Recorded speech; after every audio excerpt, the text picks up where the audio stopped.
Today's hot topic is about mindset shifts and how to embrace a growth mindset. I'm your host, Andrew Finney with King Realty Group in beautiful Las Vegas, Nevada. After today's hot topic, or even a little bit during the hot topic, please drop us a line in the comments on the side or in the comment section below, and let's get those questions answered and let's enjoy a productive time. Today's special guest is Christina Ward with Keller Williams, Boise, Idaho Realty in Boise, Idaho. So let's go ahead and get Christina up and let's get after it. There she is, Miss Christina. Thank you for joining us all the way from Boise, Idaho. How is it over there today? It's a beautiful day. It's going to be 80 degrees today. So 80? Awesome. Oh my goodness. Is that something new for you guys? Like 80 degrees? Is that the hottest it ever gets over there? The news said it hasn't been this hot in like 200 and something days. So yeah, it's a good day. Well, that's interesting because we're also having the hottest day of the week or of the year so far in Las Vegas today, coming in at a warm, moderately temperate, 102 degrees. So we got a little bit of heat going on in Las Vegas today, but today is supposed to be the hottest day of the week, so it's pretty cool. But hey, you and I enjoyed a really amazing conversation the other day, and I thought it was so important to discuss mindset shifts and how to embrace a growth mindset and how to help people grow personally and professionally. And it was so inspiring when we were chatting and listening to you talk. And all of the positivity, all of the ways that you're helping your clients with asking them important questions to help them get to the heart of what's going on in their mind and better understanding the reasons why they're making decisions. And it occurred to me, hey, you know what? We're really talking about mindset shifts, reframing the conversation, and what better to do than to talk about this, because the more people that understand how to adopt a positive way of thinking and taking advantage of an abundance mindset is going to be powerful, not only during COVID-19, but long afterwards in their personal life and their business life. So Christina, thank you so much. I know you told me you have a fantastic definition to go with for what is a growth mindset. So why don't we go ahead and lead in with what is a growth mindset? Cool. Well, first of all, my growth mindset that I choose to have is to be curious. I'm always looking to receive information. Even today, we'll receive information from what we think or what we believe, you and I, as experts. And then people need to take it and go, that's interesting. And then come up with the information on their own so they can move forward. But the definition of growth mindset that I love came from Carol Dweck, who's a Stanford professor who wrote the book Mindset. She says that people believe that their success depends on time and effort, that people with a growth mindset feel their skills and intelligence can be improved with effort and persistence. They embrace challenges, persist through obstacles, learn from criticism, like feedback, learn from failure. Mm-hmm. Fixed mindset, they believe that they're just who they are. Like they're just like, this is who I am. It's just too bad because I'm not going to get better. My kids read a book called Pout Pout Fish. Pout Pout Fish? Pout Pout Fish. Mm-hmm. Oh, I didn't have that one out, but let's check it out. It's really good. And it's a fish that just has a pout on his face. And he just keeps telling all the other fish friends that this is just who I am. I can't change. And then that book right there? Yep. Sorry. That's the book. And then at the end, this beautiful fish comes over and kisses him and he smiles because he got kissed. And he's like, oh my gosh, I think I'm in love, or whatever he's thinking. And he smiles for the first time. And then he turned his body upside down and it's a smile instead of a pout. And then he called himself a kiss fish. He started kissing everybody. And that's a growth mindset. I mean, that's just he went from fixed to growth mindset. That's amazing. So the reason that this is important to adopt and to understand is you said a couple of different things. Number one, I believe that we could summarize and paraphrase that a growth mindset is somebody that keeps learning, that keeps growing, that believes that they can change if they but will take the steps to change. Whereas the fixed mindset says, hey, I was born into this life. I have a fixed deck of cards and I was dealt a bad hand.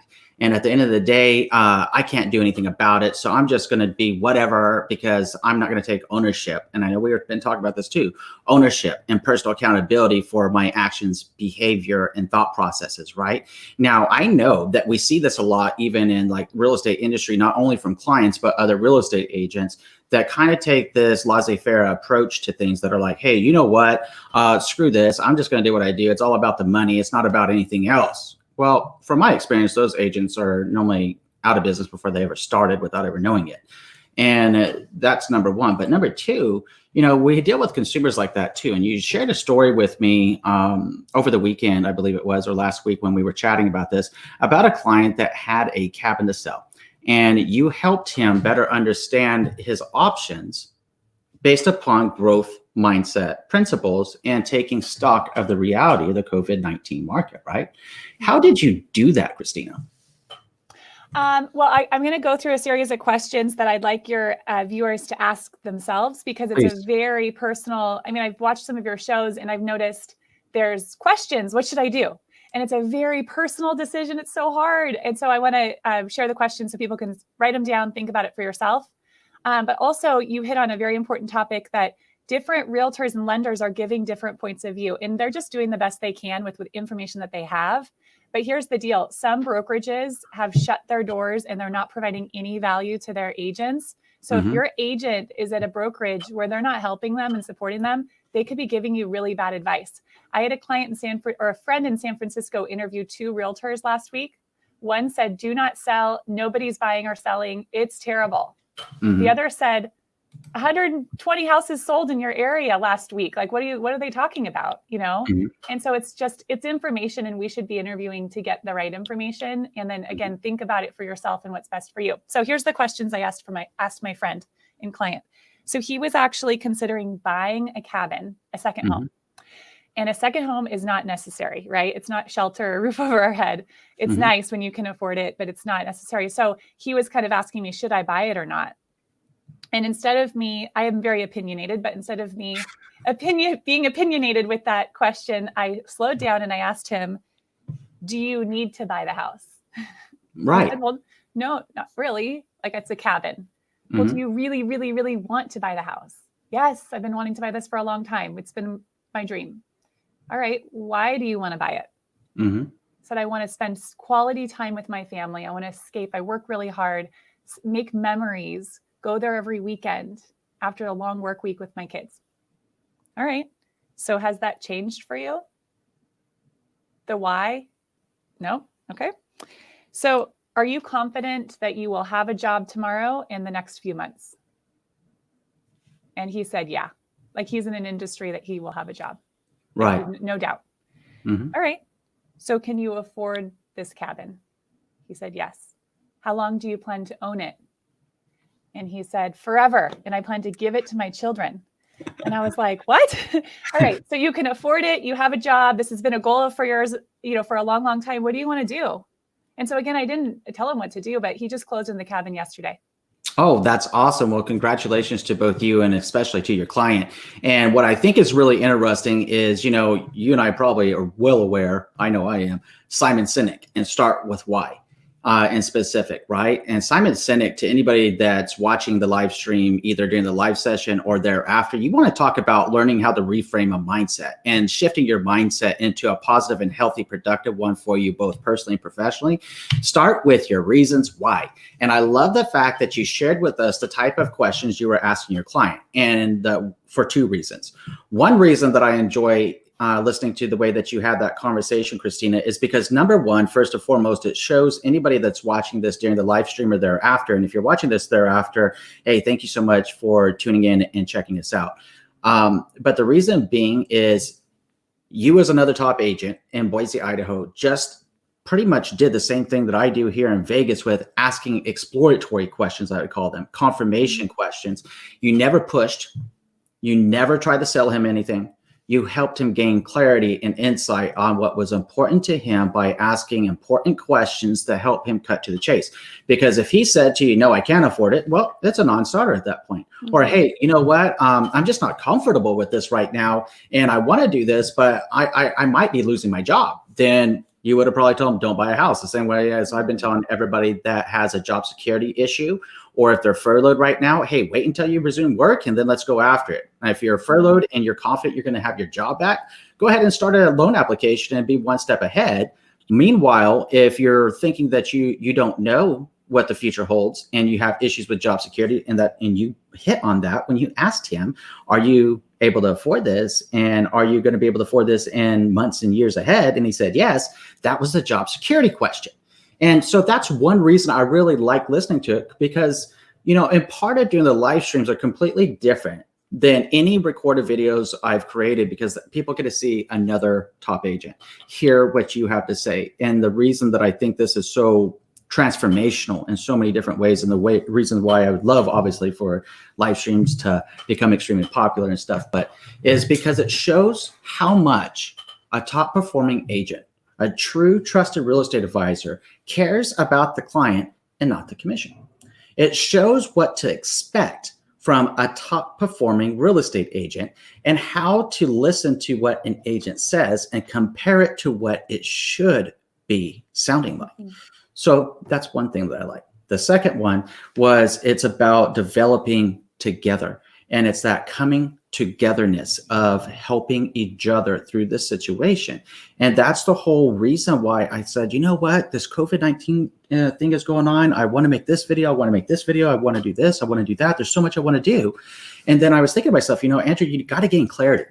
Everything, with mindset, with videos, with business practitioners, with everything really starts with the reason why, and then gaining insight on clarity.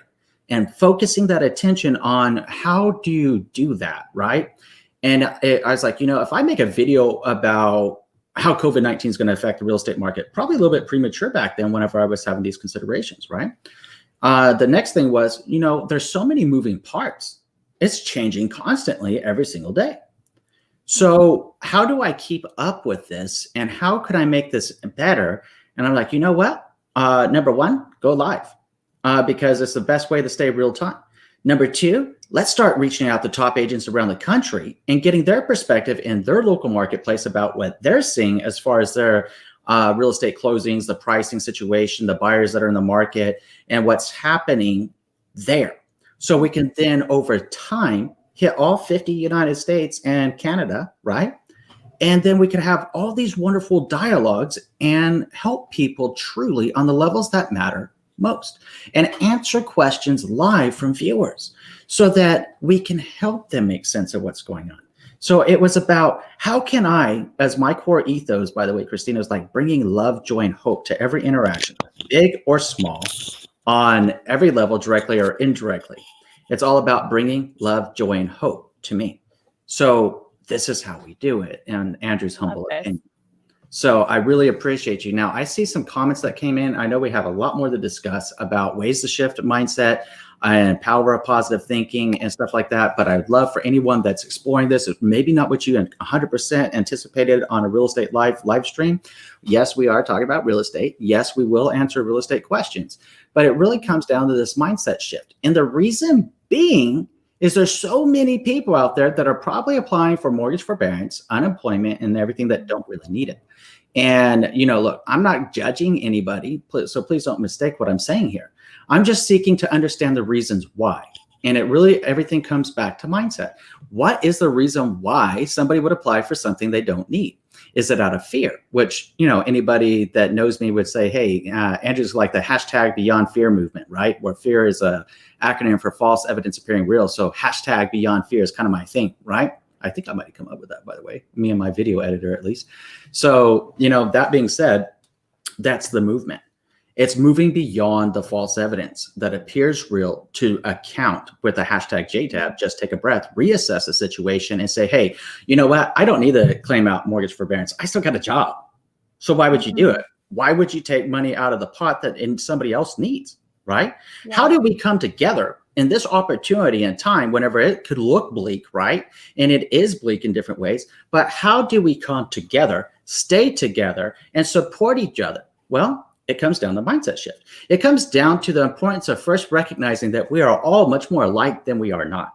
So if we focus on building a solid foundation upon those things that make us the same, now we can move forward with building the bridge of understanding those things that make us different. And as we do this, we're able to come together on a national level, a local level, a city level, a state level, a national level, a global level. And remembering what my friend Sean Cannell likes to say, hashtag your vibe attracts your tribe. If we all have a positive vibe, the tribe that we can build is powerful through the power of positive thinking, through positive affirmations, through a growth mindset, we can all live our best life. And see, that's right there, Christina, what gets me up. And when you go back to Simon Sinek, start with why. That's Andrew's why. How can I help people today? What can I do to try to give my heart and soul to people so I can bring that love, bring that joy, bring that hope? And hopefully, even if only one person watched this today, as you and I talked about, if it changed their life, that's when we have changed. You know, you said something that reminded me, well, I think you and I have a lot in common, is to be real yet be positive. And it's that balance. And I think that you're being an example, whether you're going to be someone's realtor in Las Vegas or not. You'll hopefully be everyone's realtor in Las Vegas, and I'll be everyone's realtor in Boise. Yet you're talking to people across the country so people can see examples of who's the realtor they're going to hire and the lender they're going to hire that has that balance of being real yet being positive. And, you know, I was thinking also maybe what we could be helpful with today is, as being examples of hopefully who people will hire, is there's two different kinds of realtors, probably lenders as well. There's relationship-based realtors and there's production-based realtors. And there's actually nothing wrong with either one of them. So the relationship-based realtors, they usually sell a low number of houses a year, and they really, really care. They become your best friend. They hold your hand. They get invited to your wedding and your baby shower and all the things. And they're like your like person. They're like right there. Then maybe the one little negative to that relationship-based realtor is that they don't sell a lot of houses, so they might make mistakes. They're kind of learning as they go, unfortunately, because it's just like you hire a shoulder surgeon that does 200 surgeries a year versus one that does 10. Like there's going to be a difference. Like there's just experience matters. And then there's the production-based realtor. And the great thing about them is they've done it a ton of times. They sell a lot of houses. They've failed a lot. They give advice from their experience because they failed so many times to get to that level of success. The problem is sometimes they make people feel like they're a number and they're just getting to this huge, huge goal. And so really, when you're interviewing realtors or lenders to hire, I would say look for both. And there's not very many of them, but there are some people out there that are both high producing agents that have that experience to give you advice, that are abundant. I think that's the difference with the producers. And you said abundance mindset. Abundance mindset. Going back to mindset shifts. Now you're describing that abundance mindset. So please continue. And those producers, they are so abundant that they're not going to die if you do, or not eat if you don't buy or sell a house. So you told me this last weekend, and I love that you've never met a top producer that wasn't a good person. And that's really cool.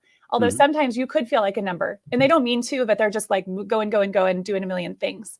And so it's just really, and I'd be happy to share interview questions or anything that could help people when they're interviewing their person. But it's important to find that high producer that's also relationship focused.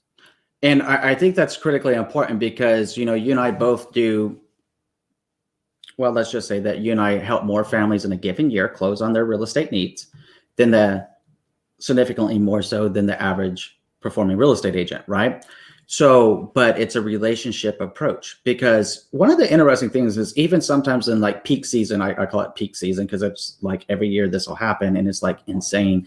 And I don't know that I get any sleep, but it's very common to run anywhere between 10 and 14, 15 escrows sometimes in a single month. And that's a lot. But one thing that I do, and something that I'm a firm believer on, is if I think it, number one, I'm like Nike, I just do it. Number two is if somewhere in Universal Mojo land or whatever, a client comes to mind, I need to call them. I call them. If I get a call from a client, whether I'm able to take it right there or not, I call right away as soon as possible, or shoot a text. Hey, I'm on the phone, or hey, I'm doing, well, I couldn't, I actually go airplane mode when I live stream. But if somebody was reaching out to me right now, guarantee you as soon as I get off this phone, this live stream, I'm calling them. And, when I ask them, what is your experience? Because I like to ask these questions throughout the process. How can I improve myself as a trusted real estate advisor? How would you rate my services on a 1 to 5 star scale, where 5 is perfect, 1 is so awful you want to rip my glasses off and stab me, and you might take Christina's and stab me twice for good measure, right? And all of them say, Andrew, I didn't know you were working with everybody else. I knew you were scheduled, that you're disciplined with your schedule, but there was never a time that you weren't available to answer a question, or there was never a time that, you didn't get like immediate response as soon as possible. And you always follow up the same day, at the latest was maybe 2 hours, 3 hours. If you're out showing homes, you can't I generally will not be trying to call people from out showing homes. I think it's rude to the person I'm working with. But, it goes back to relationships, like you said. And that's something that the husband and wife broker owners of one of the largest brokerages in Miami-Dade last Friday was talking about on the V curve. Is Jorge Guerra was saying, hey, you know what? This is a relationship business. This is a reputation business. It's all about how you help people, how you bring it full circle, right? Mm-hmm. And I was like, wow, that's awesome. And it's such a high level of real estate for him to be saying that and sharing that, so that people that wish to listen or watch this and they hear this, then they know, like you're saying, helpful questions, stuff. I've made videos about what to ask a listing agent, buyer's agent and stuff. And I'm so happy that you have those resources available too. But let me go ahead and get into some of this, because I think this is a topic that we could probably go on for like days. Meseret, thank you, ma'am, for joining us. I saw you. I tried to respond. I hope you got it, because I know that you were here a few minutes before the live stream. And thank you, Meseret. Greatly appreciate you being here. Ivy says hello. Miss Ivy's, thank you for joining in today. And of course, my gal pal, Pug Lovin' April, thank you. I'm super excited. You're always so supportive and talk about positive mojo. She's got it in spades. And yes, Pug Lovin' April tonight at 5:30. You know that episode number 3 of the Real Estate, The Untold Stories is happening. So stay tuned. Today's home tour day for the Hernandez family. Christina Hepner Montgomery, thank you, ma'am. I appreciate. Now, Christina's actually here in Vegas for reference. Christina, and yeah, there we go. Christina, just a different spelling, right? Nice to meet you, Christina. I like it. Somebody said, change the way you look at things, and the things you look at change. That's so cool. Absolutely. And Meseret says, good topics. Thank you. Waihori. Wow. Awesome graphics. Best graphics live stream broadcast. That has a lot to do with stream quality. And let me tell you, Drew's Enthused, I don't know if he's here yet because I haven't got that far down, but Drew's Enthused has been hooking me up along with some other people with some tough love, but kind love, and making me laugh at the same time, but it's teaching me how to live stream better. So yeah, it's all about internet connection, upgraded internet speeds, upgraded everything. Now I'm at my home office because that's where my speed is like stupid, like incredible, courtesy of Cox Gigablast. No plug to them, but just that's the service that it enables it. Nicoletta, thank you so much. I'm glad that you're here. Nicoletta, Christina, for reference, reached out, I believe it was yesterday. Monday. Today's Wednesday. So, I mean, all the days run together when you're being productive, right? So she reached out on Monday's live stream, and she's actually getting ready to buy a house in Virginia. So I was able to connect her to a top performing agent over there to help her and her husband buy their new home. So Nicoletta, thank you, my friend, for joining in. Lindora, I see you. Lindora says, good morning, Andrew and Christina. Happy Wednesday, real estate education. Yay! The best real estate program. All your people love to learn. That's so cool. Their growth mindset. Growth mindset. That's what they're here for. It's growth mindset. You share a topic about mindset shift, and you can really make a genuine connection with people, and you can really help them. And again, that's like what excites me is that's again goes why I get up. I want to help people. In my former life, I was a Marine. So, we all have a story in our life, and that's what inspired the Real Estate, The Untold Stories, the reality show there, was we all have a story. And it's all about who we were before, where we are now, and where we want to go. So you hurt Megan. Let's hope that nobody hurt you, Megan. But Megan, thank you for being here. And Megan says, what is you don't know? What if you don't know if you'll be laid off? Because who really knows? Nobody knows. But after you buy, you'll have a thick emergency fund of 6 months of expenses. So this is more real estate related, and it's a great question, Megan. So Christina, please share. I love that you have 6 months of expenses saved. That's such a great goal. I mean, different people have different levels of like that financial thermostat. Some people feel more comfortable with 3. Some people like 1 year. I lived through and sold in commission sales, 100% commission through the Great Recession. So I have a little bit of post-traumatic stress around expenses saved. So I like 1 year. That's my personal, but I'm really conservative. And I look back on my past and I'm like, geez, maybe I shouldn't have saved 1 year. I should have just taken more risks. So we have to learn from those experiences. So I'd say it really depends on you. But I think 6 months of expenses is a really good pad, and just set it aside.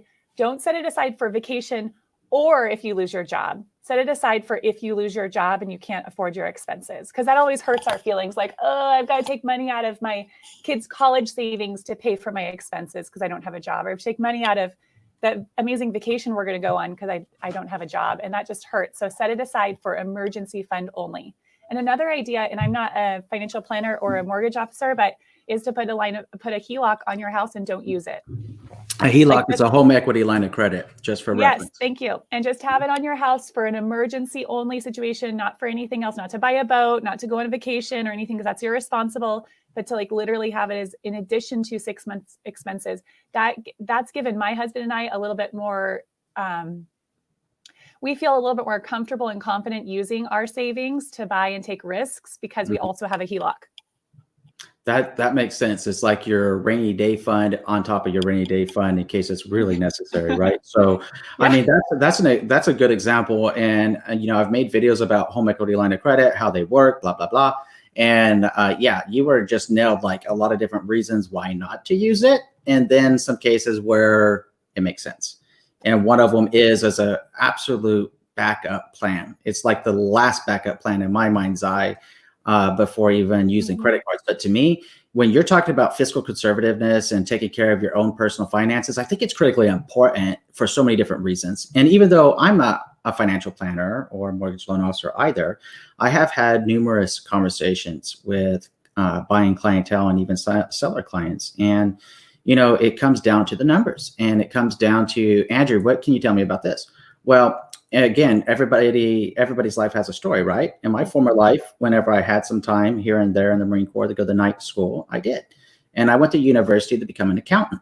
So I know a small thing or two, you could say, about finances and how to rein in spending and how to watch things and how to get forensic with where your money really goes. So that's what I typically do. And I find that most people got at least $300 a month they're spending on stuff they don't need. So $300 a month, of course, of 12 months, $3,600. And now your math brain starts kicking, right? Well, what is your monthly expenditure? What is this? What is that? What does that reserve fund need to look like? How long does it take you to save this? And the reason these conversations come up so often is, number one, people that are buying a home need this thing called a down payment. They need this thing called buyer closing costs. You know, they need to be prepared for home ownership. So the reason I like that you're touching on all of that is it really is on today's topic, 100% mindset shift, fiscal, taking care of your finances, taking ownership for your actions, your behavior. Look yourself in the mirror. And the reason that I like this topic, this is something I could realistically go on about forever, by the way. Me too. I am so passionate about this.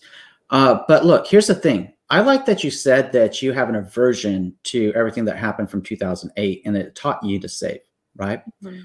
Well, around 2008 and 2009, early 2009, frankly, is when my time in the Marine Corps came to an adjourn, right? I got out. Guess what happened to me a few months later? You became a realtor. No, not at all. I made a video about how to believe yourself. And again, that's actually pretty darn deep. And it was a very hard video for me to make because I spent about a good 5 years or so trying to get my head on straight. Yeah. And learning how to reconnect with people after combat tours and everything else. And who I am on the inside was not coming out on the outside. And the outside was scaring the hell out of people, as I was informed. And, you know, and the inside, I was so hurt by that. And I had to start really doing a lot of personal exploration. But part of that too is I went into bankruptcy. I got laid the heck out. I completely got financially laid out. I had like no income. I was looking at myself in the mirror and thought that, you know, like if you've ever seen like the Big Bang Theory with Sheldon's smile, that was a smile and it was an authentic one and it wasn't connecting with people and it was breaking my heart. So I actually got to a point where I just wanted to die. And I was like, do I commit suicide? Do I figure out how I can make it look like an accidental death? You know, all of these questions went through my head, honestly. And I felt from feeling sorry for myself to feeling like the world just doesn't understand me to so many defeatist thought processes. But one day, as God was not answering my prayers to let me die in my sleep, so it was like I didn't do anything wrong, right? Then I was like, you know, that person staring back at you in the mirror is responsible for the situation. Yeah, there's things called mitigating circumstances. Yeah, there's things called extenuating circumstances. Sure, there was things that people did that were foul and funky to you. But at the end of the day, could they have done that to you if you weren't in the situation? No. Who controlled that dynamic? Me. And that right there, staring myself in the mirror, tears in the time, is when I had my coming to God, darkness of the soul moment. Breakdown. My Like a breakdown that then led to some breakthroughs. That took years to get to, and it's still work in progress. Yeah. But that was the moment I realized, this is my fault. Mm-hmm. I don't agree with taking responsibility for everything, but at the end of the day, that's what's going to have to happen to be able to make a step forward. And I know a lot of other people can relate to that. Yeah. And I think that's probably why I'm so passionate about it, because people see me now as a top performing agent and they forget Andrew's a person. I'm almost 40 years old. I spent a significant amount of time active duty. I've been through combat tours. I've been around the world. I've been through bankruptcy. I've had nothing. I've had to pick up pennies off the street to figure out how I was going to put gas into a car I couldn't afford. Mm-hmm. I had to worry about how I was going to eat, and figuring out that value meal at McDonald's was actually a blessing at 49 cents for a cheeseburger that ain't any good for you. Mm-hmm. But it was something, right? I know what it's like. And I also know what it's like to be successful. And I also know the passion that it takes, and the drive that it takes, and the mindset shift that it has to occur, and the growth that you have to challenge and push yourself to daily. And that's why it's so meaningful to me to be able to share openly with you and to anyone that watches this during the live stream and afterwards, because I really hope it could be an inspiration that if I've been through this, their life, they've been through some hard stuff, then hopefully they can say, hey, let's pull the reins back. Mm-hmm. Let's focus on what we do have and have that attitude of gratitude. Use this mindset shift. Use this opportunity to learn to reframe the conversation into the power of positivity using positive affirmations, and learn how to do that, to educate, to grow a skill set. I wasn't happy with where I was in life. So I made a plan to make a change. With the VA home loan, it takes 2 years after bankruptcy to be able to qualify for your VA home loan. So I said, that's my horizon. 2 years from now, I'm moving, and I'm moving out of San Diego because this place is too darn expensive. Even in the collapse, it was too darn expensive. Yeah. Right? So you got clear on your purpose and your mission. On my why. Mm-hmm. On the reason why. So when we look at that, I would love to hear from anybody else that is, experiencing these same things too, and hear your stories. And that's why I always make the link available in the description. You want to get up on camera with us? Don't be afraid. No one's going to bite you, right?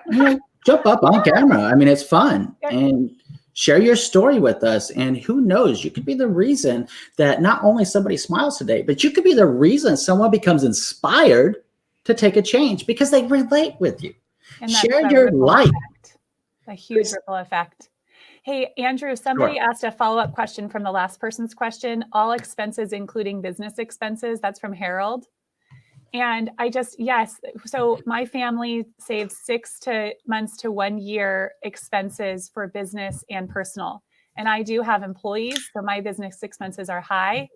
I mean, they're low because it's a referral business compared to other realtors, but it's a big chunk of change, and it gets me up and going to make sure I pay all my employees every month. It's better. It's actually what we've been dealing with the last couple of months in real estate as business owners is better for me as an owner of a business with employees than when in the recession, when it was just me, because I got into a dark space of probably depression, and then there was no one else to do it for.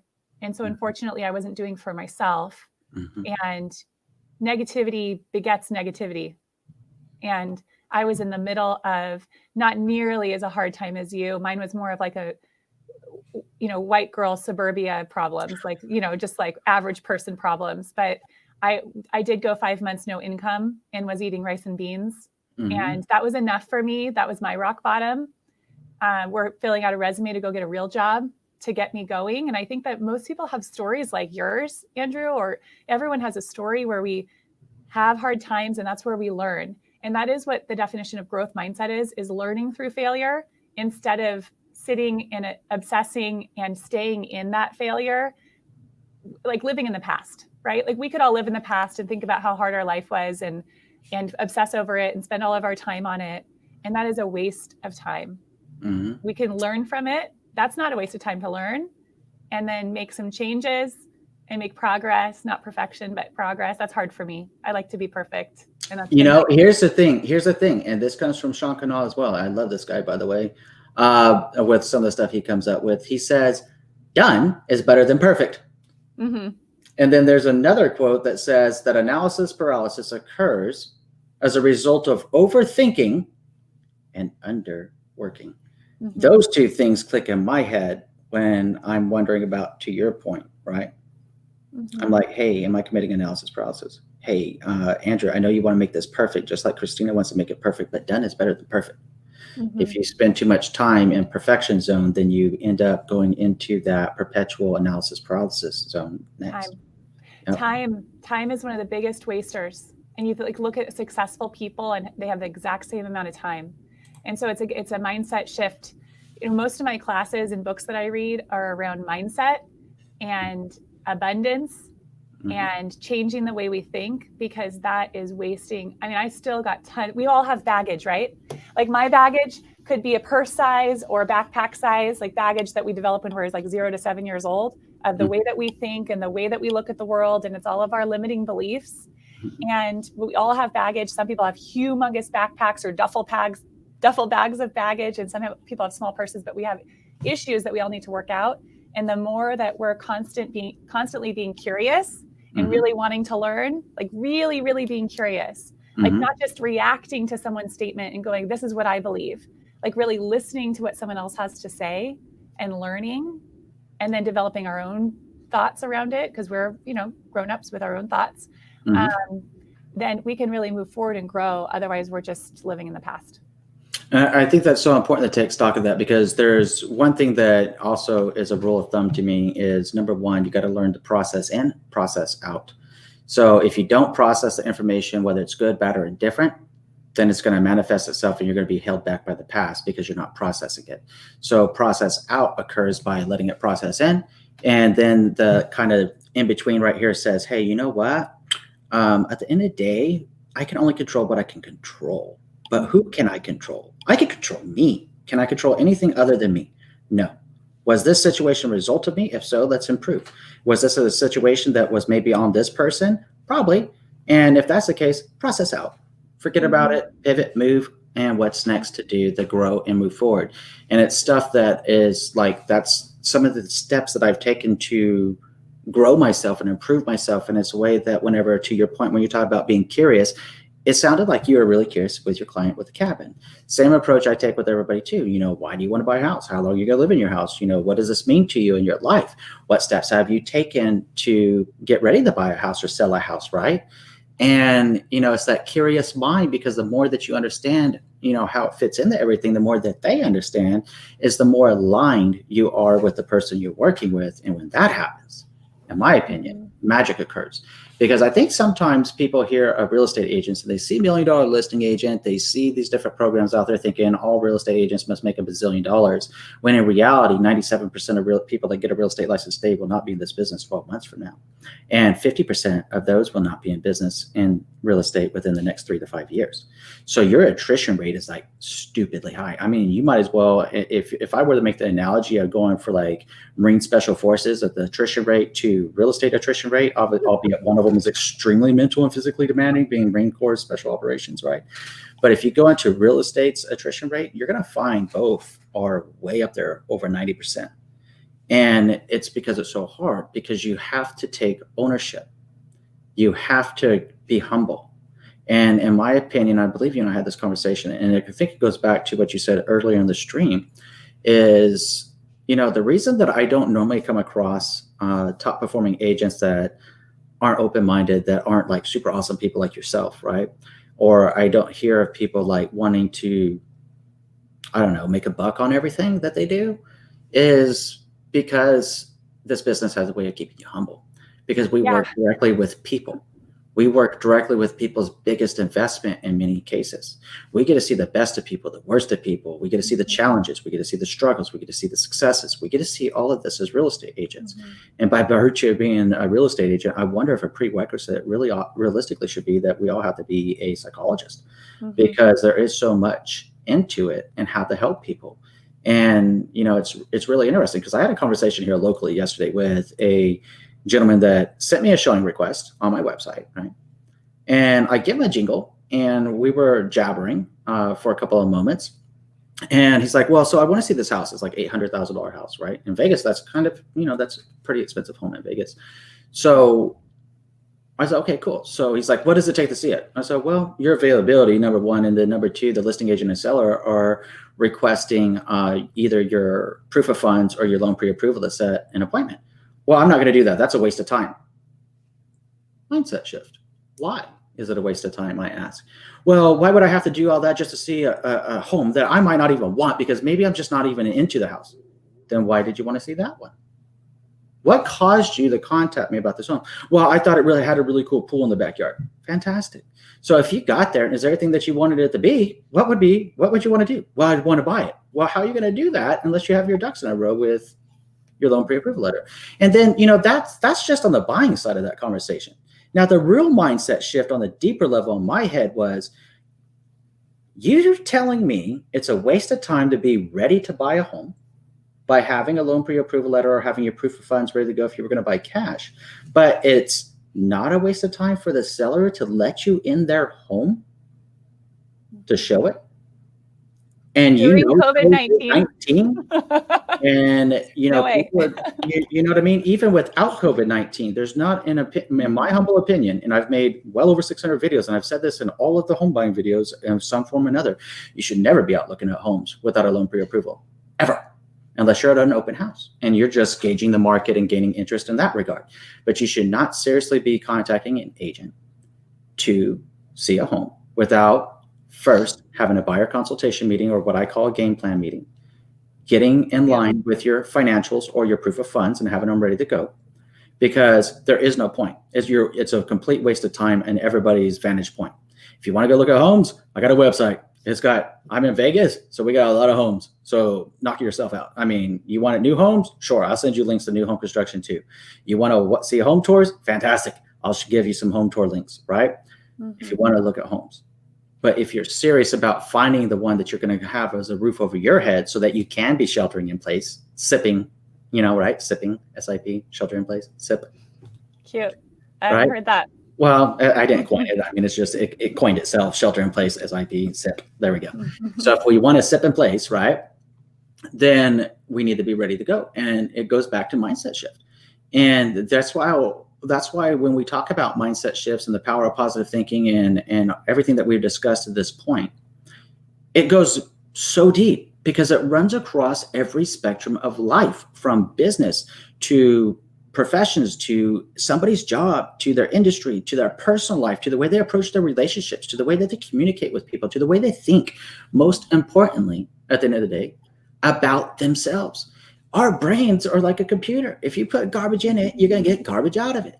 Mm-hmm. But if you put positive into it, you're going to get positive out of it.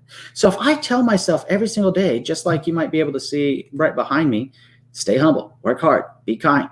And I use those as core ethos of mine. And then I say, hey, Andrew, how can you bring the love? How can you bring the joy? How can you bring the hope to everybody? Mm-hmm. Whether it's one person or a million people. Mm-hmm. Then I'm already putting in my mind and training my mind, Andrew, we got to look for ways to help people. Andrew, we got to learn and explore ways to give people love, because love is what's needed. Fear is just false evidence appearing real, but fear sells to our primal instincts, going back to like neurology and stuff. I'm not a neurologist, but oh my God, like you, I educate the heck out of myself. And I got well over 50 books, something like that, 450 books in my Audible library with over 400 I've listened to. And I gotta say, at least a good 12 to 15% of those books have to do with psychology, neuroscience, understanding people's behaviors and stuff. Because for me to grow, I had to first understand why I was in the position I was in.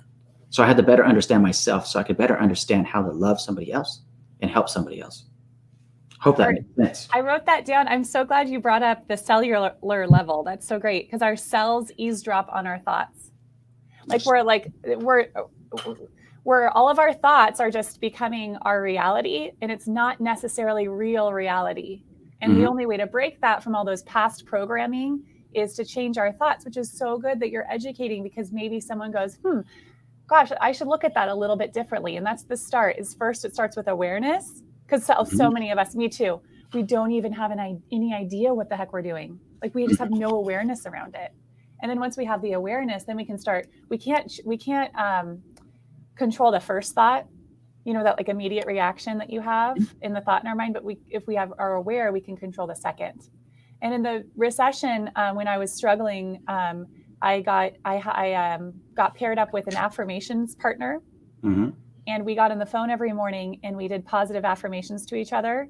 And it was just, I was like, why am I even doing this? Like I was just so not ready for that. And it was 5 a.m. and she would say hers and I would repeat back to her to confirm that it was true. I would say mine. I'd say I sell 100 homes a year by referral. And I was selling like 10 or less. And I almost felt like a fraud saying it. And she said, yes, you do. And then a few years later, I was selling 100 homes a year by referral. And I know it sounds so crazy, but it was every day for 2 years that we did it. And that's the way we started the day. And I kind of think about changing our positive mindset and like really making changes in our life. It starts in the morning because we have a lot less willpower, a lot more willpower in the morning to make good decisions. It's not your fault if you eat a cookie at the end of the day. I mean, really, it is your fault, but still, like it's a lot easier to make good decisions in the morning because we just get tired and we run out of our willpower. So that's why there's the most successful people in the world meditate. The most successful people in the world exercise first thing in the morning. Not saying that it's bad to exercise in the afternoon. If you can do that, that's awesome. You have more willpower than I do. Like I have to exercise in the morning or I'll spend all day trying to talk myself out of exercising. I'll find a really good reason to not do it. And so with that, like that morning routine, maybe it's affirmations, maybe it's reading, maybe it's meditation or prayer, exercise. That's like domino effect to so many positive things that can happen in our day. And then you think about like all of the times as professionals, and I'm sure a lot of your listeners are professionals, deal with people all the time. All of our interactions are causing a huge domino effect. So it's not just a domino effect on our own day, it's a domino effect on everybody else. And I know I don't walk into the office right now. I walk to my bonus room, as I told you. I work in the bonus room right now at my house. But before, when I worked in an office and I had my team members there, and I was walking in and I was having a bad day. Like the kids were screaming, everyone was in a bad mood. I felt like the worst mom in the world. I was late to everything. And I walk in and that energy is so transferable. So I walk out, I'm walking down the hall with my bad everything. And I turn around and I shake it all off. And I know that they need me to be there as their positive, energetic leader. And I change the way I walk and I change the way I stand and I pretend like it's a good day. Because you can pretend, and the more you pretend, the more it actually becomes real, and it's not fake at all. But that's exactly what people need. But leaders don't need to ruin other people's days. It's a matter of reframing the thought and reframing the position. And the way that I move beyond, because I've been where you were, where you would essentially fake the funk, you pretend, you say your affirmations, but it kind of felt hollow at the moment. The way that I learned to do that is to reframe the whole thought. And now there's nothing that's fake. There's nothing that's pretend in anything that I do, because I've learned to reframe it at this point, which is saying, Andrew, what are you doing right now? What just happened? And this person that you're getting ready to meet with or talk to, do they really need to have that baggage, right? And then more importantly, it's more of a pivot of like, you know what am I grateful for right here and right now? You know what? That conversation with that guy the other day really ticked me off, and he said some mean things to me. But whose karma is that? Did I, at the end of the day, did I try to bring him love, joy, and hope? Did I seek to understand him and to accept him and share with him how to be successful? Yes, yes, yes, yes, yes, and yes. Okay, process in, bloop, bloop, bloop, bloop, process out. And now I'm positive again. I am so grateful. Today is a beautiful day. Today is going to be like 102 degrees in Las Vegas. And to me, that's freaking awesome because I have a pool in the backyard. Going to morning exercise. I was up at 4:30 this morning, walking my 2 laps after doing 30 minutes of stretches and exercises and stuff. 2 miles, got them home. Then I'm over there meditating, listening to my podcast, listening to my book, doing some Brendan Burchard high performance habits training, right? And then I was on to some Charlene Johnson marketing stuff, learning how to do social media because I'm like, I'm not that good at social media, so I need to learn, right? So these type of things that I'm doing. So by 7 o'clock, here I am, I'm fully dressed, ready to go. And I'm like, oh, I got 2 hours before I go live. So what can I do next? Well, let me start going through the people I can start following up with early in the morning, or emails or text or whatever, knock that out so that when I get off the live stream, I can go back. Today, I obviously got stuff that I got to prepare for the rest of the day and things I got to do. But the point is starting that way, right? Yeah. And I say my affirmations to myself as I'm walking, as I'm fully focusing on being fully present in the moment. Mm-hmm. And then throughout, I have like a list of probably well over like 100 of those things, from personal, professional to spiritual to all kinds, that I have to keep myself balanced with. And I just think that it's so important to share. And I know so many of us, I could just feel that somebody right now watching, either live or everybody live, or after the live stream is over and someone watches the video, and they're going to really feel connected. I know that what you've shared with us and some of the comments that are coming in and some of the things that we've been discussing today are really going to help somebody. And that excites me. That's my goal.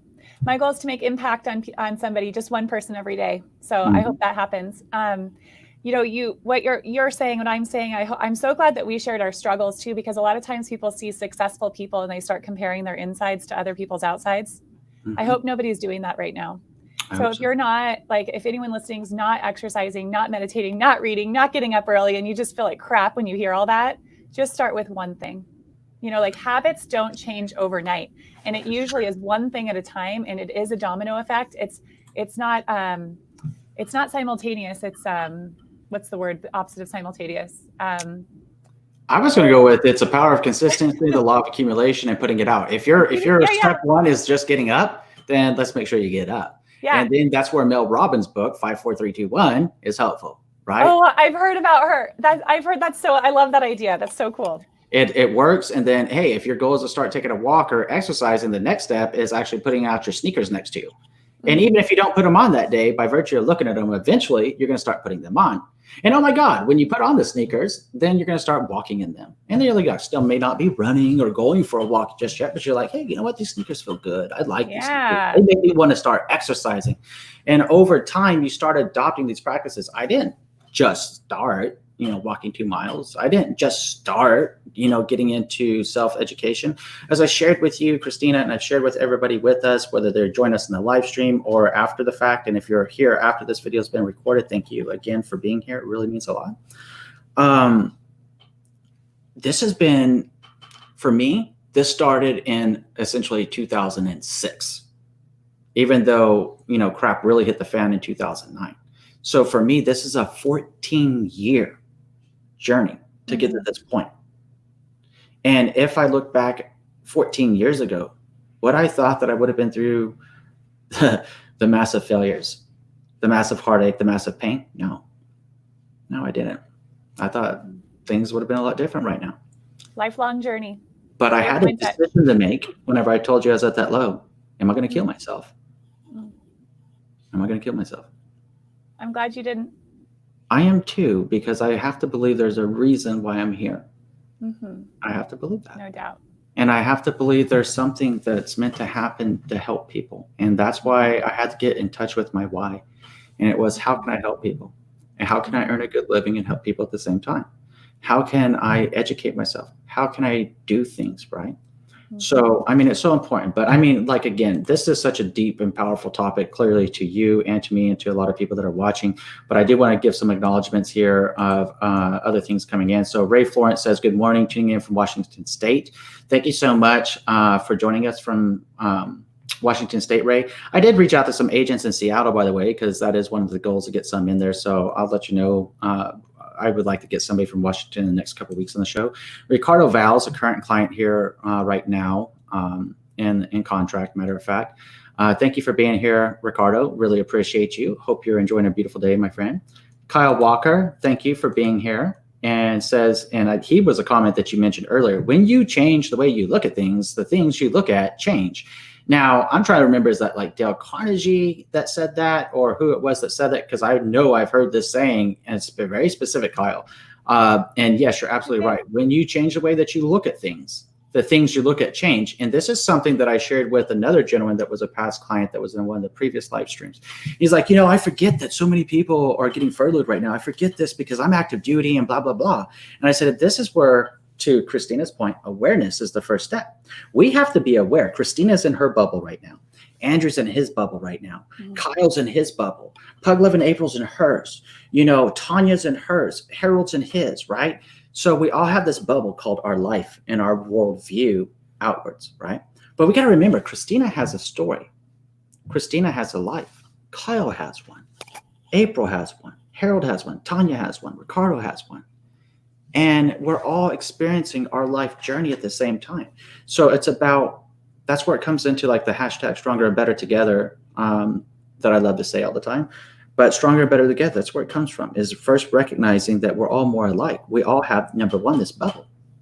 Number two, I don't think that we intend to hurt each other or say things that are bad just to be malicious. I think we do it because we're ignorant to other people's bubbles, because we're so used to our own. We're all doing the best we can at any given time. And if we move beyond that and say, hey, if we bring love, joy, and hope to this conversation, if I just make it one affirmation a day, is that today I'm going to be the best I can. Okay, what does that look like? Is it making somebody smile? Is it opening a door for somebody? Even COVID, kind of interesting. So you're a very brave soul, right? Mm-hmm. But if that's what your thing is, then that's what you do. Because even as a youth, right, growing up from a broken home in the country, and let's just not go there, I shared it in the How to Believe in Yourself Again video.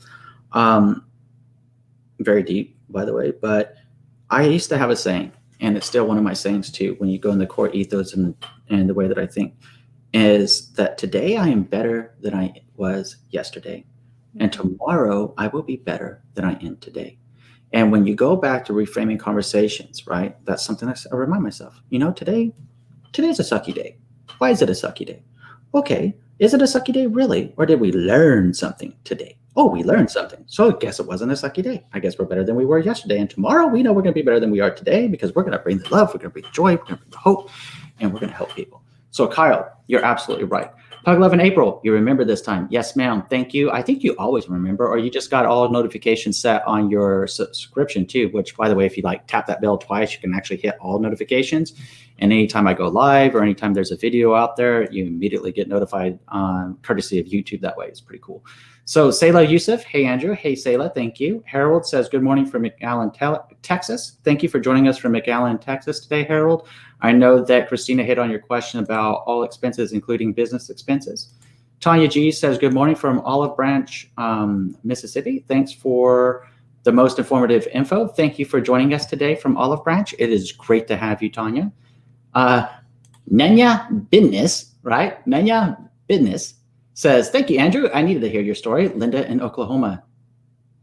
Thank you so much for joining us today. Linda, it's great to hear from you, and super glad that this is helpful to you. Hugo G says, good morning, Andrew. I would like to know your opinion regarding the FIRE movement. Do you agree with the financial strategies? Thanks, and have a wonderful day. Hey, Hugo, thank you so much for the great question. The FIRE movement. Well, I'm not sure exactly what that is, so let me Google it. I don't know what that is either. So FIRE movement. What is the FIRE movement? Oh, looks like a Dave Ramsey thing. So let's go here. Here we go. Cool. FIRE movement, Wikipedia. Wikipedia, financial independence, retire early. Okay, so now I get it. So Dave Ramsey also loves himself some acronyms, so good on you, Dave. It says financial independence and retire early. Now let's put it in context now that we have Hugo's question. Do you agree with their financial strategies? I'd have to dig a lot deeper to know if I agree with their financial strategies, to be honest. I can tell you just in review of some things that Mr. Ramsey does. I think in some cases he provides some very informative information that is very life-changing and transformational. Then I think there's a regard as it pertains to real estate and loans in general, I think you're going to be further off the facts. Because to say that somebody needs to save about 20% without calculating this thing, remember what I was telling you as an accountant, or I was going to school to be an accountant, right? There's this thing called time value money. This is, opportunity cost of time, opportunity cost over time. When you start calculating inflation, how long is it going to take you to save that money? What is the rate of home appreciation combined to the interest rate? How does it affect what's called purchasing power parity? And then how does that affect you at the end of the day? Whew, it's a lot. That's why I went to university for it. But the truth is, when you start breaking out that math, it rarely ever makes sense unless you just were in a position already that you had that kind of money. And then it makes a lot of sense. The reality is most of us need some help getting going. And let me share this. Since I bought my first home on a VA home loan in 2012, the low of the low, right? I closed on my very first home when I was 33 years old in 2000. Nice timing. It wasn't about timing to me. It was the right time. It goes back to what I always ask people, best time to buy or sell a home. Right time for you. Right time in your life for the reasons that are important to you. It just worked out that way. I was completely ignorant to everything that's going on because I was so inside of my own bubble trying to maximize that 2-year plan at that time of making a switch and setting the stage. So the first home I bought was $128,000, 0 down, right? VA home loan, no down payment, not required on a VA home loan, right?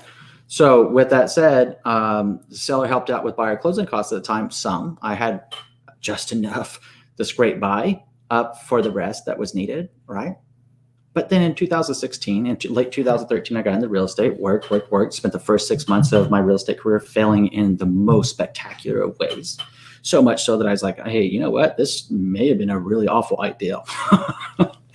First 6 months, I called like over 33,000 people. I door knocked over 5,000 doors. I went on 24 listing appointments, which is like absolutely phenomenal in real estate ways of going on 4 a week, especially that new in their business. And I got none of them. No one wanted to work with me. They agreed to let me in their door, and one guy kicked me out of his door. So it required me to go back and focus on what the heck is wrong with me. It wasn't anything wrong with me. It was I'm not exuding who I am on the inside out. So I went back to mirror exercises. I went back to understanding how to truly connect with people. And then when you know it, the next 12-month cycle, I've become what I didn't know it at the time, but apparently it's considered a top performing real estate agent. I was like, oh, that's cool. So, and I've continued growing since that point. So by virtue of having that house in 2012, of what was going on with the market and everything else, right? And by the way, if anybody's wondering if we're going back to 2008, highly doubt it. I've shared in every live stream previous to this the reasons why. Okay. That said, 2016, turn around, sell that house, sold that house for $250,000. If I had waited to have 20% down on that house, it would have taken at least $25,000 to $26,000. And I had none of that kind of money back then. I was in San Diego and I was essentially paychecking to paychecking because there was nothing to be saved. I had to give myself a full forensic accounting. I was like, I don't have anything. I don't eat out. I buy knockoff everything, right? Just for what I need. And there was no way. I think I had $100 a month that I was saving at the time to get that other part of the buyer closing costs paid for.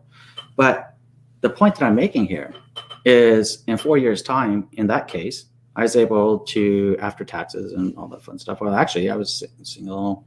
I was exempted. Come to think about it, capital gains for a single person, by the way, is up to $250,000. For married couples, it's up to $500,000, so long it was considered a primary residence, which is easily defined as you've lived in the residence the most recent 3 of 5 years you've lived there as a primary home.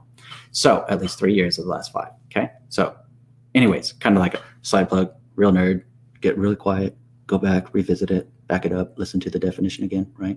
Anyways, the point that I'm making there is, how would I have been able to do that if I followed Mr. Ramsey, who I was watching, or wasn't watching because I remember pared back expenses and all that fun stuff, but I was familiar with some of the stuff and read a book that somebody had given me, right? I wouldn't have done. Can I answer the question too? Sure. Thanks. My parents were athletes and I was an athlete growing up, and they always taught me you can learn from every single coach. There's something, you might not like every single coach, you might not totally agree with them, but you can learn something from every single coach or teacher. And that's a growth mindset. Like, hello, like that's like my dad was like the ultimate growth mindset, 40-year teacher. And so I saw Dave Ramsey speak in a conference a few years ago, and my mindset around it was, I'm not in debt. I don't need him. He's a get out of debt person. And it was like, when you close your mind to learning from someone because there's an opinion about them, you've just lost the opportunity to learn from them. And I learned something that will change my life forever from that day. Luckily, I changed my mindset around, I have something to learn from Dave Ramsey, of course, because he's very successful. Yes, he is. He taught me he taught a whole room of realtors about his hiring process. He said the last thing he does before he hires someone is he takes them out to dinner with their spouse, because he says he does not hire a crazy person. He doesn't hire someone married to a crazy person. And so I literally take my people I hire out to dinner because of Dave Ramsey. I'm so grateful. I think that depending on your situation, Hugo, it could be a great strategy for you. It just depends on you. And I agree with Andrew. It's really hard to out earn that 20% down depending on the market. Like there's so many circumstances there. So I'd say if you can afford your house and you've paid down or off your debt, and it makes sense for you to buy with a lower down payment or whatever the strategies you're looking at from that FIRE program, then take that information, use it, but then get information elsewhere. Also, I think one of the reasons why he's successful with his programs is accountability. We all say what we want to do, but we don't do it. We all know what to do, but we're not accountable people. And when you're meeting with people weekly with a plan and with a goal, then you meet your goals. Mm-hmm. And that's why I have a coach. So I'd say that's a complicated question. I think it's a great question. I think it goes back to take it, and I like what you just said. And look, I don't want anyone to get it wrong. I'm not critiquing Mr. Ramsey as far as his whole site. As I shared early on before I shared where I think it's off base around mortgages and real estate, I first prefaced, and let's reface that preface again, that there's a lot of helpful stuff on his website. And there's a lot of helpful information in his podcast and different things. It's just specifically real estate. As a real estate practitioner, not because I'm a real estate agent, but as somebody that has watched people's life be transformed by taking that first step.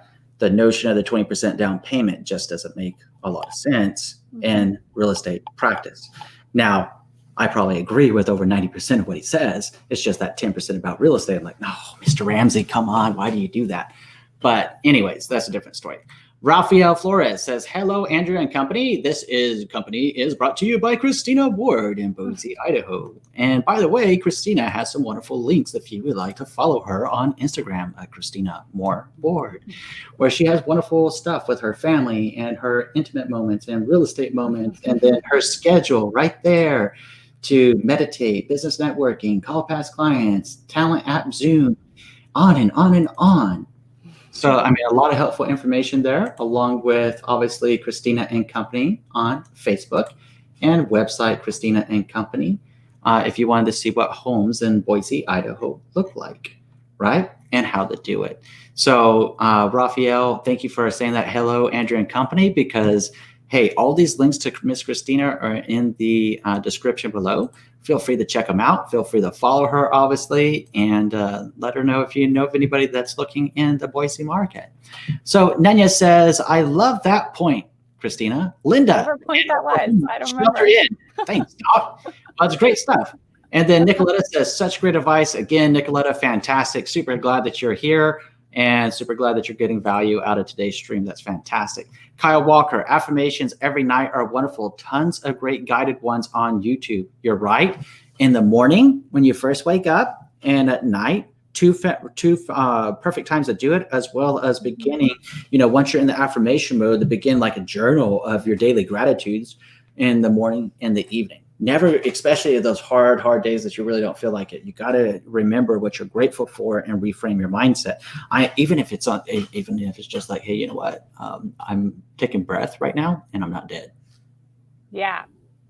I'm grateful for that. So because with that gratitude comes, oh, I'm hungry. Oh yeah, that's right. I have food to eat.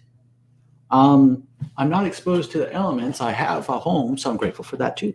Mm-hmm. So even if it's like what seems highly redundant, let me tell you, go ahead and enlist yourself in the Marine Corps. Go to a country where they don't necessarily have shelter or food or water. And once you have ever lived yourself in that, in a way where you have everything that most Americans typically take for granted, unfortunately, once you have it taken away, you become extremely grateful for what you do have. Hence the attitude of gratitude movement. But I couldn't agree with you more, Kyle. Thank you for that. Nanya says, love how you dive into the positive like that, Christina. Boom. Good on you, Christina. Impact. Thank you. Impact. She's impactful, people. She's impactful. Watch out. That's just my goal. Fantastic. Love it. Drew's Enthused says, oh, shoot, I forgot it's Wednesday. How's the tribe? Lots of laughs. Everyone's doing good. Remember, your vibe attracts your tribe, my friend. We got to come up with a tribe name for our tribe of almost 19,000 and growing members of our community. I really struggling with that one. So I was thinking like maybe even like real estate lifer, since it's a premise of real estate and lifer, because we live real estate and life together, one in one. So I was thinking of real estate lifer as a community name. Let me know what you think about that in the comments. Anyways, Nanya says, I am one of those people right now, Andrew and Christina, Linda in Oklahoma. Good vibes. Thanks, Doc. Thank you, Nanya. And then Terry says, hey, Andrew, Christina, off topic. If you fail to answer about new builds, how can I get my production builder to install my not offered by Design Center baseboards? Stay safe. Christina, you want to take it? Yeah. So I love it. So you're building, I'm assuming Terry's building a house in the middle of transaction, building a house with a builder right now. That's what it sounds like. Yeah. So I don't know if you have a realtor or not representing you, Andrew, but one of the best things you can do, and this might be more lessons for everyone else thinking about building a house. You do not have to have representation from a realtor for any transaction. And I highly recommend that you do. Not just because I'm a realtor, but I've seen things go really wrong with builders. Builders are business people, right? They're just business people and they're human beings. So they make mistakes on accident. I'm not going to say on purpose. Most people are really good people, right? They sometimes make mistakes and we need to have representation to protect us. That's why a home inspection is so important on new construction, and also having a representative that's got your back, not the builder's back. Some people say, well, I'm going to work with the agent representing the builder because I don't need another agent. But that agent's employed by the builder. And it's really scary when you're not getting what you want, which sounds like you want these, what do you want? You want the baseboards and you're not getting it, to not know that you have someone representing you. Now, if you had a representative and they've done everything they can till they're blue in the face and they can't get it probably means you can't get it. You know what I mean? But then you can at least sleep at night to know. One time I had a client ordered a certain kind of tile and then it went out of stock when we were doing the new build, and she was so mad. But then we got her perspective and information. We fought for her. We tried to get the tile. We couldn't get it. We tried. We called everybody. We called her across the whole country. Couldn't get it. But at least she knew we did everything we could. So I think what my advice for you is whether you're representing yourself or your agent is, make sure they're doing everything they can to help you, and then see what the other options and solutions are if you can't get that. And no house is perfect. Sorry. None. None. Not even a new construction, not even a custom build new construction. You'll get into that new construction custom build if you have like $1 billion and you'll live in there for like a year, like, I should have done this different. I should have done that. It's human nature. We evolve, we grow, we change. It's human nature. But if we have an attitude of gratitude, we'll be happy with what we have. But Terry, hey, Christina, that's solid advice. Thank you for sharing. Kyle Walker says, I found that a great way to start is with gratitude meditations. Love that. Cool. Being thankful for the little things. Absolutely. If you're not grateful for what you have, why would the universe want to give you more? So powerful. You mentioned the universe in that statement, Kyle, because when you look at that, it's the universe. It's one of the books I've listened to probably over 100 times, like probably more than that. I think I spent like over 100 days listening to the book 2 to 3 times. It's a very short book.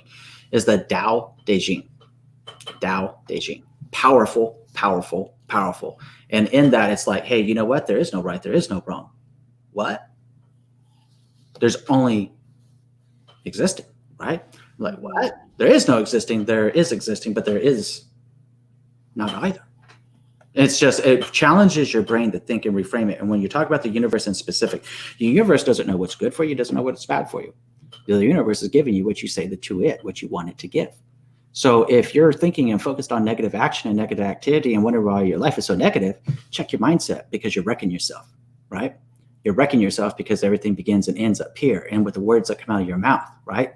So if you want to attract positive mindset, you want to attract growth mindset, you want to attract abundance, then start priming your mind as hard as it is. Because I saw a comment down below and we're getting to it. Trust me, my friend, I saw you and we're going after it when the time comes here shortly, Harold. We're coming for you, my friend, because it all starts with the first step. So Kyle's well on his journey, and I'm glad that you shared that. Nicoletta says, so grateful to have you here, Andrew. I started following you for real estate advice, but never knew how much I would love your attitude and your life awareness and philosophy. Very deep and genuine. Thank you, Nicoletta. Greatly appreciate you being here and coming for the real estate and staying around for actually who I am as a person. That really means a lot. Cool. It means more to me than you know. So thank you. Nanya says, love that, Andrew. Virtual hug. I'm trying to do this on a camera, so bear with me, but I'm trying to give you a virtual hug quite literally, right? So super awesome. Harold. So I was like speeding up, trying to get to Mr. Harold right here because I want to get started on mindset changes. What book would both of you recommend? I feel I'm missing something to help me move forward and pass some things. So Christina, I got a big library, but why don't you give us a book? If you had to narrow it down to the one most impactful book. One? Can I have two? Well, you can have two, but remember, he's asking you for one thing to get started with mindset changes, right? Yeah. What is that one book, whether it's Audible or hard copy, soft copy, that you would recommend? I think the easiest book to read to start is The 4 Conversations by Manuel. Oh gosh, I'm just Google The 4 Conversations because it's such an easy read. I read it in a day on a beach in Mexico. And I read it all over and over and over again. It really changes the way you think about the way you communicate and work with people and the way you think about yourself. He talks about your ego a lot in the book. And how we can remove ego when we're working with people.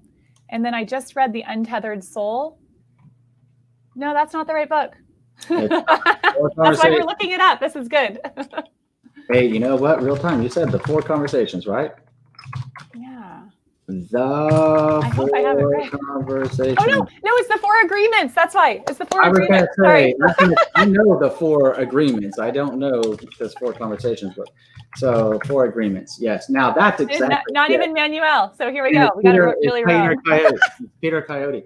Yeah, this is an amazing book. Don Miguel Ruiz and Peter Coyote. Yeah, The Practical Guide to Personal Freedom, The 4 Agreements. Yeah, I would agree. As an easy way to start, The 4 Agreements is probably a very, very easy first step to take. And since you're at that first step interval, then, right here on Amazon, you see that you can get this on Audible. You can get it in paperback. You can get it on Kindle. You can get it in hard copy, whatever you want. But right here, bestseller right there. Audible audiobook, because if you don't have Audible yet, your first book is always free with Audible. And then, that's like all my, I listen to Audible more than read. So I love Audible. But anyways, that said, you have options. So thank you for that. And if you want to go ahead and continue now that we found the right book, Christina. I know I was way off. I'm so glad you have the internet right there. My second, after you read The 4 Agreements, would be my second recommendation is The Untethered Soul. And it is a little bit deeper. I feel like it's a read to read over and over again. Be kind of focused when you're reading it because you'll miss stuff. But even if you don't get it all, you still get stuff that's going to help you right where you are. And that's why we reread, right? Because we're different people when we're reading a book the second time, or we're hearing a class the second time. We're always learning something new. We can't take it all in. It's just not possible. But this is a pretty deep read and life-changing around mindset. The way that we think about our chatter in our head. So he talks about your brain as like in your brain, you have like a roommate in there and you're just talking to yourself, your roommate. Mm-hmm. And so then your roommate keeps confirming all the beliefs that you have, like that programming that you've developed as a child. So it just keeps reaffirming all of the things that you believe. And that's why we're not growing and learning, because our roommates keep saying, oh yeah, you're right about that. And you might not be, who knows? So he says to kind of pull your roommate outside of your head and just watch and go, oh, how interesting. What an interesting thought you had right then. And then it just doesn't have you as quite as emotionally attached to those thoughts. Mm-hmm. I think those are 2 great books, and I'd have to double down just for the sake of simplicity here and helping you just take that first step with a book that will get you thinking in the right direction, Harold, which is definitely The 4 Agreements. It's a very easy book. And it's something that is very, very transformational. It's just like sometimes, people they see a workout schedule or something and they're like, that's so easy. Funny thing about easy things is they're often the most challenging when you start implementing what it is. Yeah. So the 4 Agreements will teach you to reframe the conversation in your mind, and then you become more inspired. And if you're on Audible or Amazon, it starts suggesting books, and then you start exploring and simply Google, hey, this is something I want to do. Maybe you move on to The Untethered Soul. I mean, there's a lot of stuff that gets really, really deep in this level. I mean, that's how I ended up with so far, like almost 450 books in my Audible library. I didn't listen to them overnight. God, no. I'm on right now, I'm on the 6th time going through Brendon Burchard's High Performance Habits. Cool. The 6th time. Nice. And that's an 11-hour book. I know how many hours it is because I listen to everything. But yeah, the point being 11 times, because every time I'm picking up on something different, and then I want to make sure I've got so much out of it that I can implement what I just learned before I move on to the next. But for you, my friend, it sounds like the 4 agreements is your start. So good stuff. Excited. I'm so excited for him too. And Harold says, yes, thanks. Terry Beveridge says, yep. Terry Beveridge says, awesome advice. Thanks. Tanya G says, what are your thoughts on paying cash versus financing a new construction home? Miss Christina? I would have to have a conversation with you, but I guess I'd want to know what your financial goals are and what, if you have the cash, and then are you close to retirement or still working? I mean, I'm a believer in partly financing my properties. I'm kind of in the middle of an extreme person that says leverage the lowest down payment possible versus pay cash. I like to, for my personal residence, have a mortgage that I can afford even if there's only one income in my family. So I'll put down enough to get us to afford that low mortgage payment. And then on investment properties, we put enough down to create, my goal is $300 to $400 a month minimum on cash flow. So we'll just create cash flow or wait till the market allows us to have that cash flow. So again, create the rules for yourself, figure out what your overhead expenses are and what your goals are, where you are in life to make that decision. But there's like the extreme, like 100%, financing all the way to 100% cash. And there's nothing right or wrong with either one of those. It's just a really personal decision. Mm-hmm. And thank you for sharing that. It really is. It's about it's cash flow versus your comfort level versus what makes the most sense to you in your overall life, and how do you approach that. To me, personal property, if and when possible, and it really goes down to exactly how much cash you're dealing with in this case. But to me, a personal property, I would like to be paid off because it's my primary residence and it's my own peace of mind at that point. So it's just like property tax and home maintenance at that point, right? But yeah, beautiful thing. But if I was looking at an investment property, I would believe it should be leveraged to a certain point, so that, hey, I would like to have at least a 30 to 40% equity position in my property that I would own as an investment. And a big part of that is just to keep the monthly mortgage down and ensure that my cap rate, being a capitalization rate, is in check with what my reasonable rate of return is on an up market, and factoring what the low was for the rent, the high for the rent, and the mid-level, and then coming up with a valuation of how much equity the property should have at that point. So then we start getting kind of analytical, and unless you want me to nerd out on details, or if you do, then I have a playlist all about real estate investing with over 50 nerdy videos just for you. So how exciting. Yeah, it's pretty deep.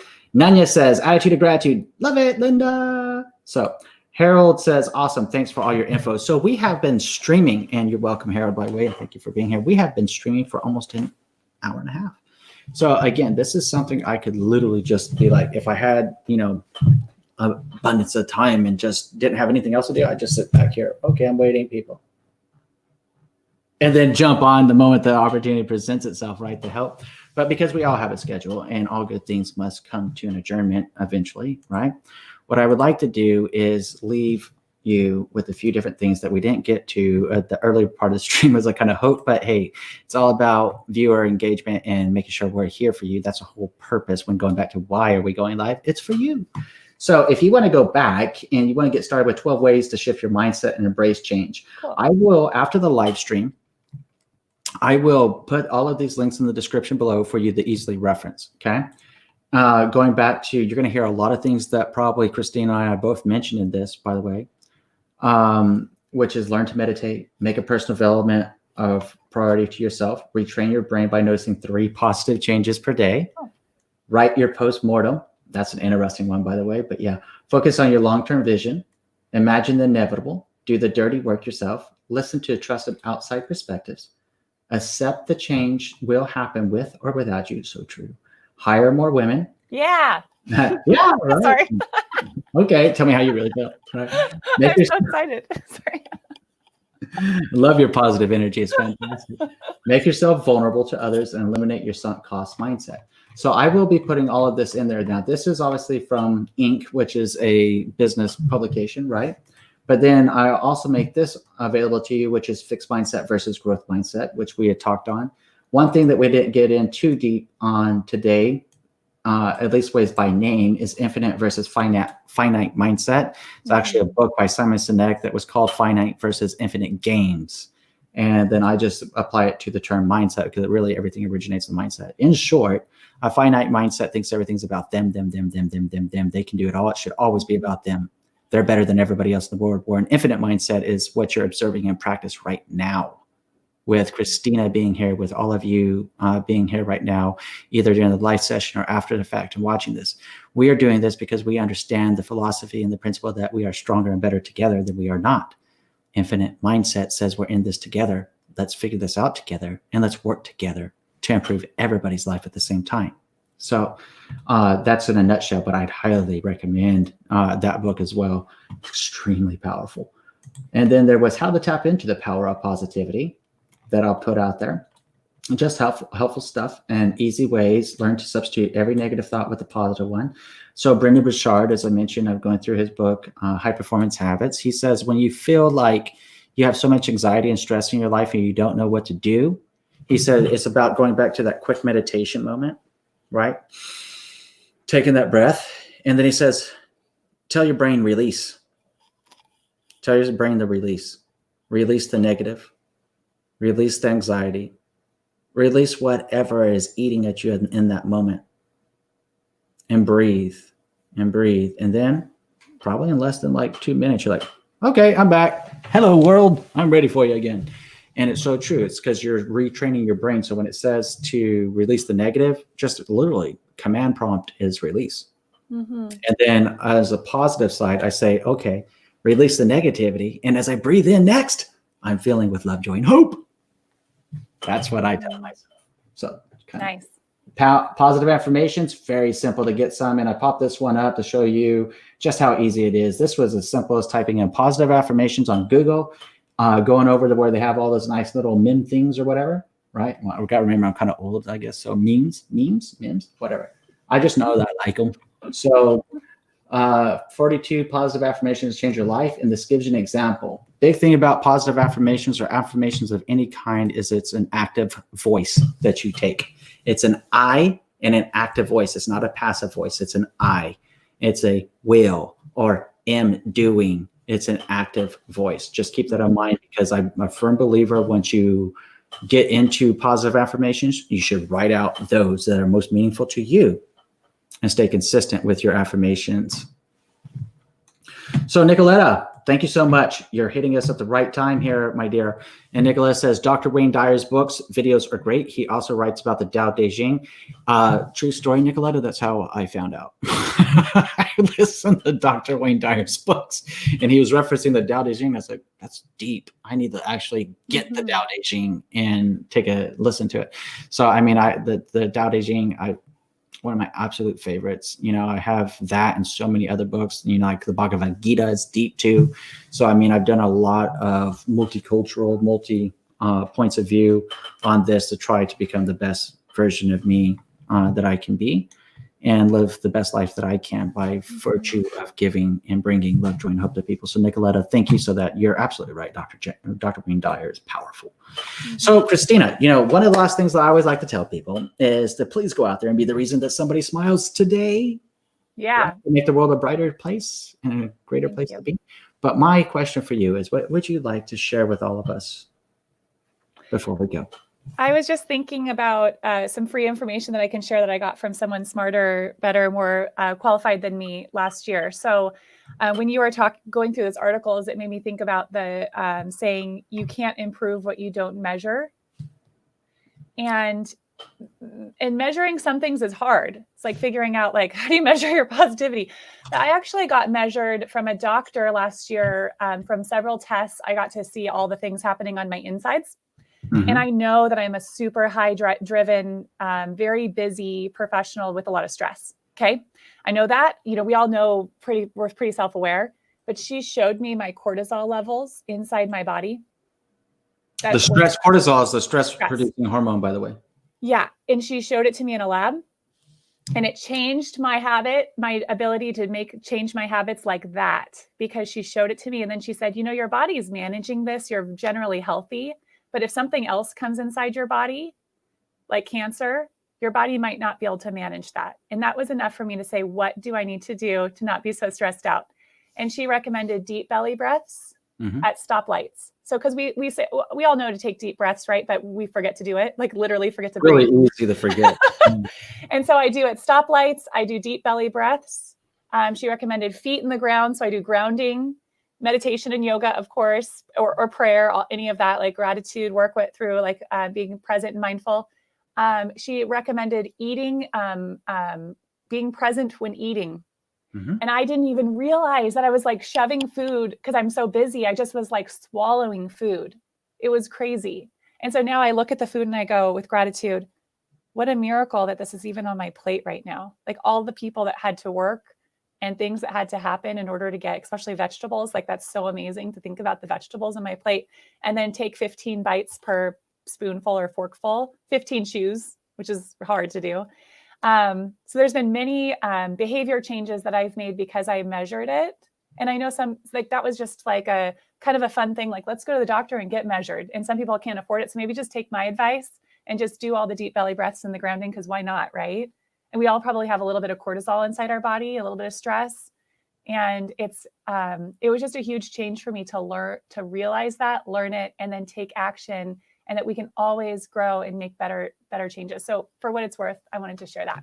I think it's worth a lot, frankly. And I think that it's amazing that you share that. So thank you for that, because when you have releases of dopamine and endorphins and serotonin, which are the pleasure chemicals, right? The feel-good chemicals in our brain and our body, then guess what it does to cortisol? It naturally reduces them. Guess what a smile does instantaneously in all of us? It immediately gives us a hit of endorphins and dopamine.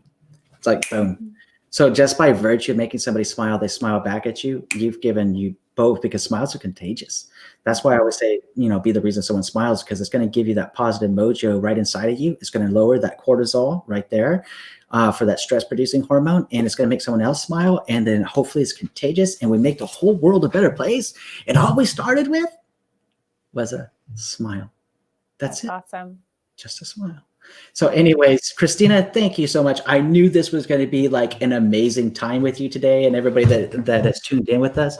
I was just so inspired to go into mindset after our conversation the other day. So I was like, you know what? This is like the perfect person to have this conversation with. Positive Mojo Gojo, and Nicoletta, Kyle, Harold, Nunya, Tanya, Ricardo, April, Meseret, everybody that's been here, and so many more of our friends that have joined in today. Thank you, my friends, for sticking it in there with us. And please, now is your turn. Go out there and be the reason someone smiles. And we'll see you back Friday at 9 a.m. Make it a beautiful day. Thank you, Andrew. Thank you.